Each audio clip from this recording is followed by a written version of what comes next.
Hi అండి, అందరికీ నమస్కారం. మేము ఊరైతే వెళ్తున్నామండి. నిత్యకి 2 డేస్ సెలవు వచ్చిందండి, క్రిస్మస్ హాలిడేస్. తుఫాన్ అన్నారు కదా, ఒకసారి పొలం కాసి వెళ్ళి చూసొద్దామని వెళ్తున్నామండి. ఇవన్నీ నిత్య నేను నడుచుకుంటూ వస్తున్నాం. మా ఆయన గారు అయితే ముందు వెళ్తున్నారండి. ఆయనతో మేము నడాలంటే ఆయన నెమ్మదిగా నడిస్తే మేము పరిగెడితేప్పుడు ఆయనలో కలవగలుగుతాము.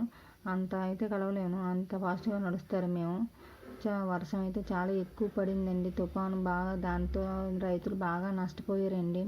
పాపం చాలా ఇబ్బందులు పడ్డారు. ఇవ్వండి, చెరువు అయితే ఎరగొట్టేసింది. చెరువు ఎరగొట్టడం అంటే మేమైతే బాగా ఎక్కువ నీరు పారుతుంది. అసలు చాలా నష్టపోయారండి. వర్షం కొంత తేవగలిగాము, కొంత తేలేకపోయాము మేము. ఆలోపే వర్షం వచ్చేసింది. ఇది ఇటువైపు చెరువు లోపలికి నీరు వచ్చేసిందండి, బయటికి పొలంలోకి. మేము లోపలికి అయితే వెళ్ళలేకపోయాము. మరుసటి రోజు కొంచెం తెరిపించింది అనగానే ఇంకా లోపలికైతే వెళ్ళగలిగాం. మినప మొక్కలు చల్లామండి. అదిగోండి పచ్చగానే ఉన్నాయి, కానీ అవి ఊటెక్కిపోయేవటండి. నీళ్ళు ఎక్కువ తాగేసి ఉంటాయట కదా, అందుకని కొన్ని రోజులకి చనిపోతాయట, అవి బతకమంట. అదిగోండి దెబ్బలాగా ఉంది కదండి, అవి తేలేకపోయాము మేము. కొంత తేగలము, మేమైతే కొంతైనా తేగలము. కొంతమంది అయితే అది కూడా తేలేకపోయారండి.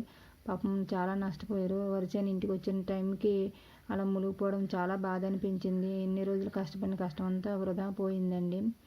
చాలా బాధ అనిపించిందండి. కొంతమంది చాలా బాధపడుతున్నారు. సంక్రాంతికి వస్తుంది, ఏదో పండగ జరుపుకుంటాం అనుకున్నారు, కానీ నష్టపోయారండి జనాలు అయితే మాత్రం.